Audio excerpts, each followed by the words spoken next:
ಎಲ್ಲರಿಗೂ ನಮಸ್ಕಾರ, welcome back to my channel. ಇವತ್ತು ಕ್ಯಾಂಟೀನ್ ಸ್ಟೈಲಲ್ಲಿ ಒಂದು ವೆಜಿಟೇಬಲ್ ಬಿರಿಯಾನಿನ ಮಾಡ್ತಾ ಇದ್ದೀನಿ. ತುಂಬಾ ಟೇಸ್ಟಿಯಾಗಿತ್ತು, ಸಖತ್ತಾಗಿತ್ತು. ಬಿಸಿ ಬಿಸಿ ತಿಂದರೆ ಅಂತೂ ಇನ್ನೂ ರುಚಿ ಹೆಚ್ಚಾಗಿತ್ತು. ಈ ರೆಸಿಪಿನ ನಿಮ್ಮ ಜೊತೆನೂ ಶೇರ್ ಮಾಡ್ತಾ ಇದ್ದೀನಿ. ಇಷ್ಟ ಆಗಿದ್ರೆ ಪ್ಲೀಸ್ ಒಂದು ಲೈಕ್ ಮಾಡಿ, ಶೇರ್ ಮಾಡಿ. ಹಾಗೆ ನೀವು ಕೂಡ ಮನೇಲಿ ಒಂದ್ಸತಿ ಟ್ರೈ ಮಾಡಿ. ಈ ರೀತಿ ಲಂಚ್ ಬಾಕ್ಸ್ಗೆ, ಬ್ರೇಕ್ಫಾಸ್ಟ್ಗೆ, ಈವ್ನಿಂಗ್ ಸ್ನ್ಯಾಕ್ಸ್ಗೂ ಕೂಡ ಕೊಡ್ಬೋದು ಇದನ್ನ. ಹಾಗಾಗಿ ನೀವು ಕೂಡ ಮನೇಲಿ ಒಂದ್ಸತಿ ಟ್ರೈ ಮಾಡಿ ನನಗೆ ಹೇಗಿತ್ತು ಅಂತ ನನಗೆ ಕಮೆಂಟ್ ಮಾಡಿ. ಹೊಸದಾಗಿ ನನ್ನ ಚಾನಲ್ನ ನೋಡ್ತಾ ಇದ್ದರೆ ಪ್ಲೀಸ್ ಸಬ್ಸ್ಕ್ರೈಬ್ ಮಾಡ್ಕೊಂಡು ನೋಡಿ. ಪಕ್ಕದಲ್ಲಿರೋ ಬೆಲ್ ಐಕಾನ್ನ ಕ್ಲಿಕ್ ಮಾಡಿ. ಇದರಿಂದ ನಾನು ಮಾಡೋ ಹೊಸ ರೆಸಿಪೀಸ್ ವೀಡಿಯೋಸ್ ಎಲ್ಲ ಫಸ್ಟ್ ನೋಟಿಫಿಕೇಷನ್ ನಿಮಗೆ ಬರುತ್ತೆ. ನೀವೇ ಮೊದಲು ನೋಡ್ಬೋದು. ಇದಕ್ಕೆ ಕಾಂಬಿನೇಷನ್ ಆಗಿ ಮೊಸರು ಬಜ್ಜಿ, ಚಟ್ನಿ ಅಥವಾ ಬೇರೆ ಏನಾದರೂ ಹಾಗೆ ತಿಂದರೂ ತುಂಬ ಚೆನ್ನಾಗಿರುತ್ತೆ. ಬನ್ನಿ ಇವಾಗ ಹೇಗೆ ಮಾಡೋದು ಅಂತ ನೋಡೋಣ. ತುಂಬಾ ಸುಲಭ, ಈಸಿಯಾಗಿ ಮಾಡ್ಕೊಬೋದು. ಮೊದಲಿಗೆ ಒಂದು ಕುಕ್ಕರ್ ಇಟ್ಕೊಂಡಿದ್ದೀನಿ. ಕುಕ್ಕರ್ಗೆ 2 ಟೇಬಲ್ ಸ್ಪೂನ್ ಆಗೋಷ್ಟು ಎಣ್ಣೆನ ಸೇರಿಸ್ತಾ ಇದ್ದೀನಿ. ನೀವು ಬೇಕಂದರೆ 1 ಟೇಬಲ್ ಸ್ಪೂನ್ ತುಪ್ಪ ಕೂಡ ಹಾಕೊಬೋದು. ಇದಕ್ಕೆ 1-2 ಪಲಾವ್ ಎಲೆ, ಹಾಗೆ ಇಲ್ಲಿ ಬಿರಿಯಾನಿ ಮಸಾಲ, 1 ಇಂಚು ಚಕ್ಕೆ, 2 ಲವಂಗ, 1 ಸ್ಟಾರು, 1/4 ಚಮಚ ಸೋಂಕಾಳು, 1/4 ಚಮಚ ಜೀರಿಗೆನ ಸೇರಿಸ್ತಾ ಇದ್ದೀನಿ. ಎಲ್ಲದೂ ಕೂಡ ಕಮ್ಮಿ ಉರಿ ಕೊಟ್ಟೆ ಮಾಡ್ಕೊಬೇಕಾಗುತ್ತೆ. ಇವಾಗ ಕಮ್ಮಿ ಉರಿ ಕೊಟ್ಟಿದ್ದೀನಿ. ನಾನೀಗ 1 ಮೀಡಿಯಮ್ ಸೈಜ್ ಈರುಳ್ಳಿನ ಮಧ್ಯಕ್ಕೆ ಕಟ್ ಮಾಡಿಬಿಟ್ಟು ನೀಟಾಗಿ ಹೆಚ್ಚಿಟ್ಕೊಂಡು ಅದನ್ನು ಕೂಡ ಸೇರಿಸ್ತಾ ಇದ್ದೀನಿ. ಸ್ವಲ್ಪ ಕಲರ್ ಟ್ರಾನ್ಸ್ಪರೆಂಟ್ ಆಗೋ ತನಕ ಫ್ರೈ ಮಾಡ್ಕೊಂಡ್ರೆ ಸಾಕಾಗುತ್ತೆ.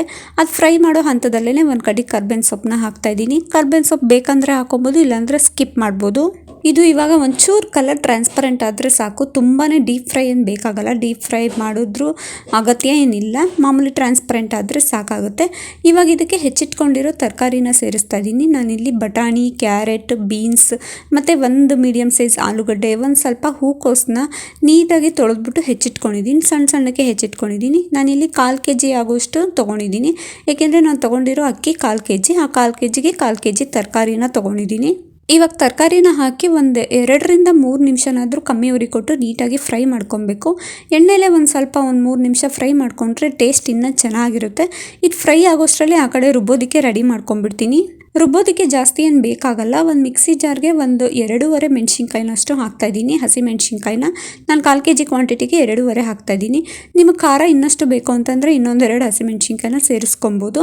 ಇವಾಗ 1 ಇಡಿ ಪುದೀನ ಸೊಪ್ಪು, 1 ಇಡಿ ಕೊತ್ತಂಬರಿ ಸೊಪ್ಪನ್ನ ನೀಟಾಗಿ ತೊಳೆದ್ಬಿಟ್ಟು ಹಾಕ್ತಾಯಿದ್ದೀನಿ. ಅದ್ರ ಜೊತೆಗೆ 2 ಇಂಚ್ ಆಗೋಷ್ಟು ಶುಂಠಿನ ಸೇರಿಸ್ತಾ ಇದ್ದೀನಿ. ಹಾಗೆ 1 ಉಂಡೆ ಮೀಡಿಯಮ್ ಸೈಜ್ ಉಂಡೆ ಬೆಳ್ಳುಳ್ಳಿನ ಪೂರ್ತಿಯಾಗಿ ಬಿಡಿಸ್ಬಿಟ್ಟು ಅದನ್ನು ಕೂಡ ಸೇರಿಸ್ತಾ ಇದ್ದೀನಿ.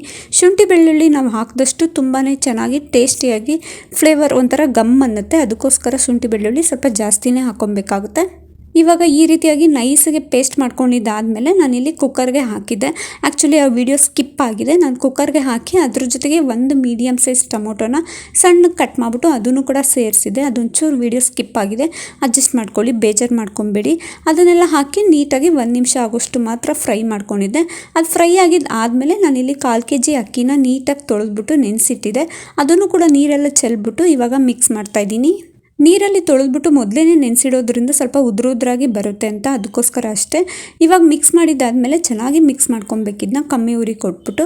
ಇವಾಗ ಇದಕ್ಕೆ 1:2ನ ನೀರು ಸೇರಿಸ್ತಾ ಇದ್ದೀನಿ. 1/4 kgಗೆ ಅರ್ಧ kg ಆಗೋಷ್ಟು ನೀರು ಅಂತಂದರೆ ನಾನಿಲ್ಲಿ 250 ಗ್ರಾಮ್ ಅಕ್ಕಿಗೆ 500 ಗ್ರಾಮ್ ಆಗೋಷ್ಟು ನೀರನ್ನ ಸೇರಿಸ್ತಾ ಇದ್ದೀನಿ. ಮಾಮೂಲಿ ಆ್ಯಸ್ ಯೂಶುವಲ್ ಎಲ್ಲರಿಗೂ ಗೊತ್ತಿರೋ ಹಾಗೆ 1:2ನೇ ನೀರು ಸೇರಿಸೋದು. ನಾನು ಆ ನೀರನ್ನು ಮಿಕ್ಸಿ ಜಾರಿಗೆ ಸ್ವಲ್ಪ ಹಾಕ್ಬಿಟ್ಟು ಮಿಕ್ಸ್ ಮಾಡಿ ಅದನ್ನು ಕೂಡ ಹಾಕ್ತಾಯಿದ್ದೀನಿ. ಏಕೆಂದರೆ ಮಿಕ್ಸಿ ಜಾರಲ್ಲಿರೋ ಮಸಾಲೆನ ವೇಸ್ಟ್ ಮಾಡಬಾರ್ದಲ್ಲ, ಅದಕ್ಕೋಸ್ಕರ ಅಷ್ಟೇ. ಅದಾಗಿದ್ದಾದಮೇಲೆ ಕೊನೆಯಲ್ಲಿ ರುಚಿಗೆ ತಕ್ಕಷ್ಟು ಉಪ್ಪು, 1 ಮೀಡಿಯಮ್ ಸೈಜ್ ನಿಂಬೆ ಹಣ್ಣನ್ನು ಪೂರ್ತಿಯಾಗಿ ರಸ ಹಿಂಡ್ಬಿಟ್ಟು ಅದನ್ನು ಕೂಡ ಸೇರಿಸ್ತಾ ಇದ್ದೀನಿ. ಏಕೆಂದರೆ ಸ್ವಲ್ಪ ಒಂಥರ ಗ್ರೀನಿಶ್ ಹಂಗೆ, ಒಂದು ಸ್ವಲ್ಪ ರೆಡಿಶ್ ಹಂಗೆ ಬರುತ್ತೆ ವೆಜಿಟೇಬಲ್ ಬಿರಿಯಾನಿ, ಅದಕ್ಕೋಸ್ಕರ ಅಷ್ಟೇ. ಇವಾಗ ಮಿಕ್ಸ್ ಮಾಡಿದ್ದಾದಮೇಲೆ ಜೋರೂರಿ ಕೊಟ್ಟು 2 ನಿಮಿಷನಾದರೂ ಚೆನ್ನಾಗಿ ಕುದಿಸ್ಕೊಬೇಕಿದ್ನ. ಕುಕ್ಕರ್ ಮುಚ್ಚಕ್ಕೂ ಮುಂಚೆ ಈ ರೀತಿಯಾಗಿ 3 ನಿಮಿಷ ಚೆನ್ನಾಗಿ ಕುದಿಸ್ಕೊಂಡ್ರೆ ಉಪ್ಪು, ಹುಳಿ, ಖಾರ ಎಲ್ಲ ಚೆನ್ನಾಗಿ ಹಿಡಿದಿರುತ್ತೆ. ಹಾಗೆ ತಳ ಕೂಡ ಹಿಡಿಯೋದಿಲ್ಲ ಈ ರೀತಿ ನಾವು ಮೊದಲೇ ಕುದಿಸ್ಕೊಳ್ಳೋದ್ರಿಂದ. ಹಾಗಾಗಿ ಈ ರೀತಿಯಾಗಿ ಕುದಿಸ್ಕೊತಾ ಇದ್ದೀನಿ. ಇವಾಗ ನೀಟಾಗಿ ಕುದ್ದಿದ್ದೆಲ್ಲ ಆದಮೇಲೆ ಒಂದು ಸತಿ ಚೆನ್ನಾಗಿ ಮಿಕ್ಸ್ ಮಾಡಿಬಿಟ್ರೆ ಅದಾದಮೇಲೆ ಕುಕ್ಕರ್ ಮುಚ್ಚಿ 3 ವಿಷಲ್ ಕೂಗಿಸ್ಬಿಟ್ರೆ ಆಯಿತು. ಸಖತ್ ಟೇಸ್ಟಿಯಾಗಿರೋ ವೆಜಿಟೇಬಲ್ ಬಿರಿಯಾನಿ ರೆಡಿ ಆಗಿರುತ್ತೆ. ನಾವು ಬಾಸುಮತಿ ರೈಸ್ ಯೂಸ್ ಮಾಡಿದ್ರೆ 2 ವಿಷಲ್ ಸಾಕಾಗುತ್ತೆ. ನೀರು ಸ್ವಲ್ಪ ಕಮ್ಮಿನೇ ಬೇಕಾಗುತ್ತೆ, 1 ಅರ್ಧ ಕಪ್ ಆಗೋಷ್ಟು ಕಮ್ಮಿನೇ ಹಾಕ್ಬೋದು. ನಾರ್ಮಲ್ ರೈಸ್ ಹಾಕಿದ್ರೆ 3 ವಿಷಲ್ ಬೇಕಾಗುತ್ತೆ. ನೀರು ಕ್ವಾಂಟಿಟಿಯಾಗಿ ಸಮ ಪ್ರಮಾಣದಲ್ಲಿ ಹಾಕಬೇಕಾಗುತ್ತೆ. ಇವಾಗ 3 ವಿಷಲ್ ಕೂಗಿಸಿ ಕಂಪ್ಲೀಟಾಗಿ ಕುಕ್ಕರ್ ವಿಷಿಲೆಲ್ಲ ತಣ್ಣ ಆಮೇಲೆ ಕುಕ್ಕರ್ ಮುಚ್ಚಳ ತೆಗಿತಾ ಇದ್ದೀನಿ. ನೋಡಿ ಎಷ್ಟು ಚೆನ್ನಾಗಿ ಎಲ್ಲ ಮಿಕ್ಸ್ ಆಗಿದೆ ಅಂತ ಅಂದ್ಬಿಟ್ಟು. ಉಪ್ಪು, ಹುಳಿ, ಖಾರ ಎಲ್ಲ ಚೆನ್ನಾಗಿ ಮಿಕ್ಸ್ ಆಗಿದೆ. ತಳ ಕೂಡ ಹಿಡ್ದಿಲ್ಲ, ಸ್ವಲ್ಪ ಉದ್ರಾಗೆ ಬಂದಿದೆ. ಈ ರೀತಿಯಾಗಿ ವೆಜಿಟೇಬಲ್ ಬಿರಿಯಾನಿ ನೀವು ಕೂಡ ಒಂದ್ಸತಿಯಾಗಿ ಟ್ರೈ ಮಾಡಿ. ತುಂಬಾ ಇಷ್ಟಪಡ್ತಾರೆ ಮನೇಲಿ ಎಲ್ಲರೂ ಕೂಡ.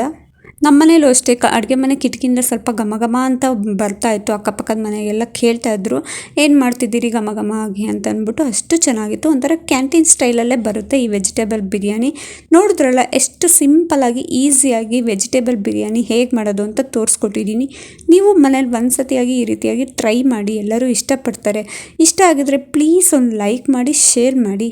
ಹಾಗೆ ಈ ವಿಡಿಯೋ ಹೇಗಿತ್ತು ಅಂತ ಅಂದ್ಬಿಟ್ಟು ನಿಮ್ಮ ಅಭಿಪ್ರಾಯನ ಕಮೆಂಟ್ ಮೂಲಕ ಕಮೆಂಟ್ ಮಾಡಿ ನನಗೆ. ಇನ್ನು ಯಾರೆಲ್ಲ ಹೊಸದಾಗಿ ನನ್ನ ಚಾನಲ್ನ ನೋಡ್ತಾ ಇದ್ದೀರಾ ಪ್ಲೀಸ್ ಸಬ್ಸ್ಕ್ರೈಬ್ ಮಾಡ್ಕೊಂಡು ನೋಡ್ತಾ ಇರಿ. ಹೀಗೆ ಹೊಸ ಹೊಸ ರೆಸಿಪೀಸ್ಗಾಗಿ ನನ್ನ ಚಾನಲ್ನ ಸಬ್ಸ್ಕ್ರೈಬ್ ಮಾಡ್ಕೊಳ್ಳಿ, ನೋಡ್ತಾ ಇರಿ. ಹೀಗೆ ನನಗೆ ಸಪೋರ್ಟ್ ಮಾಡ್ತಾ ಇರಿ. Thank you.